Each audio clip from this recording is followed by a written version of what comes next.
শুনলাম কি এখানে কেন আসছিস? আচ্ছা ঝোপ ছাড়ে। বসো না। এই জায়গাটা না মানে অনেক বেশি মানে নিরিবিলি মানে সুইট একটা জায়গা, মানে তোমার কোনো প্রবলেম হবে না। আর দেখো আমরা এই যে বাইরে দেখাটা করি কত আনওয়ান্টেড মানুষেরও আমাদের দেখে ফেলে, দেখো চিন্তা করলে আমরা একটু নিরিবিলি জায়গায় আছি। সুন্দর না? হ্যাঁ কিন্তু প্লেসটা একটু বেশি নির্জন না, মানে সাপ টাপ থাকতে পারে না জঙ্গলের মধ্যে। আরে না কি বলো, এই জায়গায় সাপ থাকবে কি? এটা মানে অনেকেই এখানে আসে, এখানে বসে, এখানে মানে কাপড়ের এখানে এসে আড্ডা দেয়, কোনো সমস্যা নেই। আর ওই কাপল তো নাই একটা। আর না মানে একটা কাপল থাকলে একটা কাপলই থাকে, বুঝছো? অন্যরা অন্যদিকে আসে। তোমার কি আনকমফোর্টেবল লাগতেছে? না মানে একটু কেমন না বিষয়। কিচ্ছু হবে না।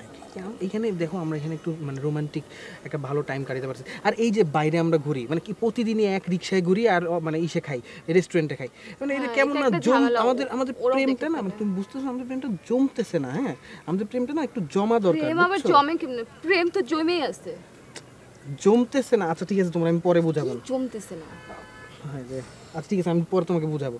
আচ্ছা শোনো, তোমার যদি এইখানেও আনকমফোর্টেবল লাগে তাহলে ধরো আমার ফ্ল্যাট অনেক মানে পশ, হ্যাঁ মানে ওখানে এসি আছে, সবই আছে। আমরা আমার ফ্ল্যাটে গিয়ে তোমার একটা ভালো টাইম আমরা স্পেন্ড করতে পারি। ধরো আমি কিন্তু রান্নাও করতে পারি ভালো, মানে বাংলা ফুড যেটা আর কি, ভাত ডাল ভর্তা আমরা তো হোটেলেও খেতে পারি একটা এক্সপেন্সিভ রেস্টুরেন্টে গিয়ে। আচ্ছা ওই এক্সপেন্সিভ রেস্টুরেন্টের খাবার যদি আমি বাসায় এনে খাওয়াই, আর তাহলে আরেকটা জিনিস দেখো যে বাইরে যদি আমরা ওই মানে যাই, এই যে অসীম দেখলো এরকম যদি কোনো মানুষ আমাদেরকে দেখে ফেলে। কি বলতে চাচ্ছ তুমি?